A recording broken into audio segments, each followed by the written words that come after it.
طلسم زادی از قلم M.A. راحت پیش خدمت ہے اس کا آخری حصہ۔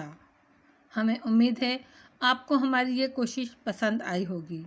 اگر آپ کو لگتا ہے کہ ہماری کوشش آپ کے لیے اچھی ہے تو ہمارے چینل کو ضرور سبسکرائب کیجیے، مہربانی۔ ہربنڈا ہدایت کے مطابق ان لوگوں کی مورچہ گاہ سے کافی دور قریب و جوار کی نگرانی کر رہا تھا۔ گو اسے معلوم ہو چکا تھا کہ جس مقصد کے لیے اس نے یہ تمام جدوجہد کی تھی اور اپنے ساتھیوں کی زندگی کی قربانی دی تھی وہ فرضی تھا اور کسی خزانے کا وجود نہیں تھا، لیکن اس کے ساتھ ہی وہ اس کہانی سے بھی واقف ہو چکا تھا۔ صورتحال کا تجزیہ کرنے سے اسے یہ لوگ بھی بے قصور معلوم ہوئے تھے اور وہ ان کے مقصد سے متفق ہو گیا تھا۔ یہ اس کا ظرف تھا کہ وہ ان سے بددل نہیں ہوا، بلکہ اس نے سوچا تھا کہ اس انکشاف کے بعد اگر وہ ان لوگوں کا ساتھ چھوڑ دے اور ان کے خلاف انتقامی کارروائی کرے تو پھر کیا فرق پڑے گا؟ وہ تو وحشی کے وحشی رہیں گے۔ اور اسی وحشت خیزی کے خلاف اس کی تمام جدوجہد تھی۔ بہرحال اس نے خود کو ان جدوجہد سے منسلک کر لیا تھا۔ لوگوں کی پرشور آوازوں سے پوری وادی گونج رہی تھی۔ ہربنڈا اس جنگ کے انجام کا منتظر تھا۔ ان ناقابل یقین واقعات سے اسے بھی پوری دلچسپی تھی۔ رات کافی گزر گئی تھی اور گولیاں چلتی رہیں۔ پھر اچانک ہربنڈا کو کچھ آہٹیں محسوس ہوئیں۔ اس کے حساس کان ان آہٹوں پر کھڑے ہو گئے۔ اس نے اپنے تمام ساتھیوں کا جائزہ لیا۔ سب اس کے ساتھ موجود تھے، اس کا مطلب ہے یہ آہٹیں اجنبی ہیں، اور اس نے تمام لوگوں کو ساکت رہنے کی ہدایت کی، حکم دیا کہ گھوڑوں کی آوازیں بھی نہ ابھرنے پائیں۔ پھر وہ آہٹوں کی سمت کا جائزہ لینے لگا اور اس نے ذہانت سے اس کا اندازہ لگا لیا۔ یقیناً کچھ لوگ تھے جو کسی خاص مقصد کے لیے یہاں موجود تھے۔ آہٹیں جس سمت بڑھ رہی تھی اسے ادھر کا بھی اندازہ تھا۔ پھر وہ کافی فاصلے پر پہنچ گئی تو ہربنڈا احتیاط سے ان کا تعاقب کرنے لگا۔ اس کے ساتھی اس کی ہر ہدایت پر عمل کر رہے تھے اور آہٹیں پیدا کیے بغیر اس کے ساتھ آگے بڑھ رہے تھے، یہاں تک کہ یہ آہٹیں ایک وادی کے قریب پہنچ گئیں۔ ہربنڈا وادی کی ڈھلوانوں کے پتھروں کے لڑکنے کی آوازیں سن رہا تھا۔ پھر جب اسے اندازہ ہوا کہ وہ جو کوئی بھی ہیں وادی میں اتر چکے ہیں تو اس نے گھوڑے آگے بڑھائے اور وادی کے سرے پر پہنچ گیا۔ اس کے ساتھی بھی آہستہ آہستہ اس کے پاس پہنچتے جا رہے تھے۔ ڈھلانوں میں اترنے والے آدھے ڈھلان عبور کر چکے تھے۔ ہربنڈا کے ساتھی تو ساکت تھے لیکن گھوڑے خاموش نہ رہ سکے، اور دوسرے ہی لمحے ہربنڈا نے ان لوگوں کو ڈھلانوں پر دوڑتے ہوئے دیکھا۔ گھوڑوں کی آوازیں سن کر وہ ہوشیار ہو گئے تھے اور پھر وہ چیخنے چلانے لگے، لیکن ہربنڈا نے ہاتھ اٹھا کر اپنے ساتھیوں کو پرسکون رہنے کا اشارہ کیا۔ اس کے ایک ساتھی نے شردھانی زبان میں کہا، یہ وہی سفید فام اور اس کے ساتھی ہیں سردار ہربنڈا جنہوں نے عقب سے ہم پر گولیاں چلا کر ہمارے بہت سے ساتھی ہلاک کر دیے تھے۔ ہاں، میں نے پہچان لیا ہے اور میں قسم کھاتا ہوں اس وادی کی ہر چٹان ان کے خون سے سرخ کر دوں گا، ہربنڈا نے کہا۔ اپنے لباس سے ایک پیلے کپڑے کی پٹی نکال کر ماتھے پر باندھ لی۔ یہ اس قسم کو پورے کرنے کا عہد تھا، اور یہ پٹی اسی وقت ماتھے سے جدا ہو سکتی تھی جب یا تو قسم پوری ہو جائے یا اس جدوجہد میں جان چلی جائے۔ ہربنڈا انہیں دیکھتا رہا۔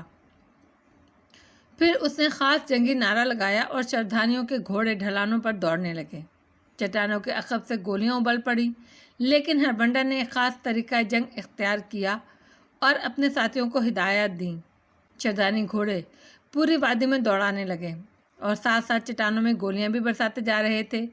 اس حکمت عملی سے شردھانی چٹانوں کے پیچھے چھپے ہوئے لوگوں کے نشانوں پر نہ آ سکے اور ان کی ایک بھی گولی کارگر نہ ہوئی، جبکہ شردھانیوں کی چلائی ہوئی گولیوں نے اپنا کام شروع کر دیا۔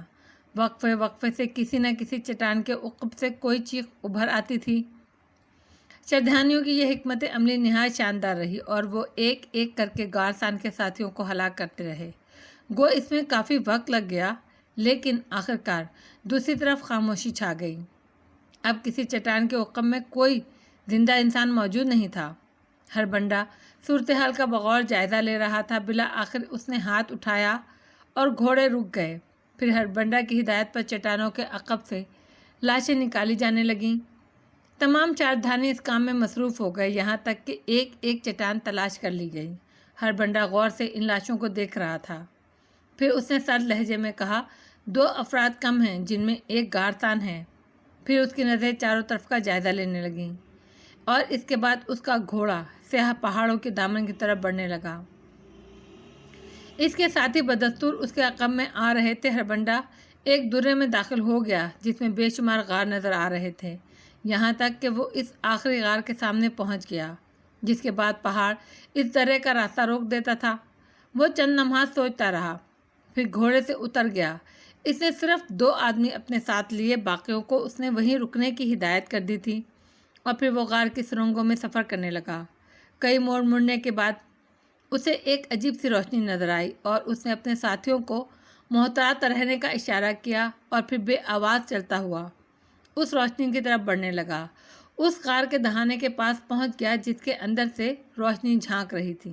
تبھی اس کے کانوں نے ہذیانی قہقہے سنے، اندر سے باتیں کرنے کی آوازیں بھی سنائی دے رہی تھیں۔ آہ میری جان، یہ سب یہاں سے لے چلو، سب، ان میں سے کچھ بھی ہم یہاں نہیں چھوڑیں گے، یہ سب۔ اوہ دیکھو اس ہیرے کو دیکھو۔ ہر بندہ نے رائفل سنبھالی اور آہستہ سے اندر داخل ہو گیا۔ اندر کا منظر سحر انگیز تھا، سونے اور ہیروں کا ناقابل یقین انبار نظر آ رہا تھا اور ان کے درمیان گارسان پھدکتا پھر رہا تھا۔ ہر بندہ پتھرائی ہوئی نظروں سے انہیں دیکھنے لگا۔ اسے ایک لمحے کے لیے سوہارا کے وحشت ناک جنگلوں میں ایک شہر آباد نظر آیا تھا، جس میں پرشکوہ عمارتیں سر اٹھائے کھڑی تھیں۔ ننگ دھڑنگ شردھانی بچے مہذب لباس میں ملبوس کتابیں اٹھائے اسکولوں کی طرف جاتے نظر آ رہے تھے۔ اسرت اور مفلوق الحالی سے مجبور عورتیں بے لباسی کے بجائے پورے بدن ڈھانکے زندگی کے معمولات میں مصروف تھیں۔ ایک خاکہ اس کے ذہن سے گزر گیا، پھر گارسان کی آواز نے اسے چمکا دیا۔ یہ کون ہے؟ رائفل! آہ ہماری رائفلیں کہاں گئیں؟ آہ کتے! رائفل ذلیل کہاں ہیں؟ آہ ہر بندہ! شردھانی آ گئے۔ وہ اپنی جگہ سے آگے بڑھا اور ہر بندہ کی طرف بڑھتا ہوا بولا، آؤ ہر بندہ، میرے دوست ہر بندہ دا گریٹ، دیکھو ہم نے خزانہ تلاش کر لیا ہے۔ آہ کائنات کی کسی آنکھ نے اتنا بڑا خزانہ کبھی نہیں دیکھا ہوگا۔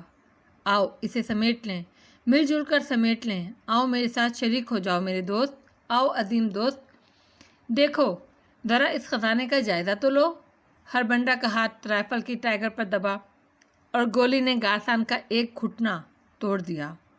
گارسان کی دل خراش چیخ ابھری اور گارسان کا ساتھی سینہ پکڑ کر زمین پر بیٹھ گیا۔ حالانکہ اس پر گولی نہیں چلائی گئی تھی، لیکن گارسان سے زیادہ وہ تڑپ رہا تھا، اسے ہارٹ اٹیک ہوا تھا۔ میں نہیں، وہ دوسرے تھے۔ ہر بندہ سنو، یہ خزانہ۔ گارسان اپنی ٹوٹی ہوئی ٹانگ گھسیٹتے ہوئے پیچھے ہٹ رہا تھا۔ ہر بندہ اس کے ذہن پر پہنچ گیا۔ پھر اس نے جھک کر ایک ہیرا اٹھایا اور اسے لیے ہوئے گارسان کے سر پر پہنچ گیا۔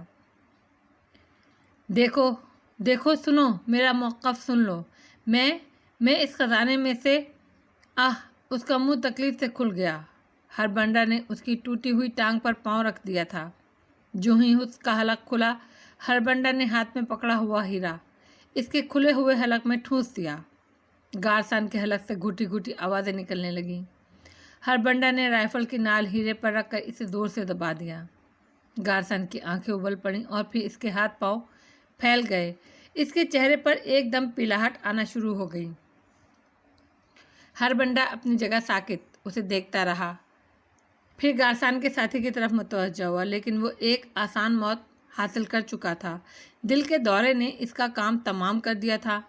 اس کی موت کا اندازہ کرنے کے بعد ہر بندہ نے اپنے ساتھیوں کو واپسی کا اشارہ کیا اور غار سے باہر نکلتے ہوئے اس نے درخت کے تنے کے دروازے کو بند کر دیا تھا۔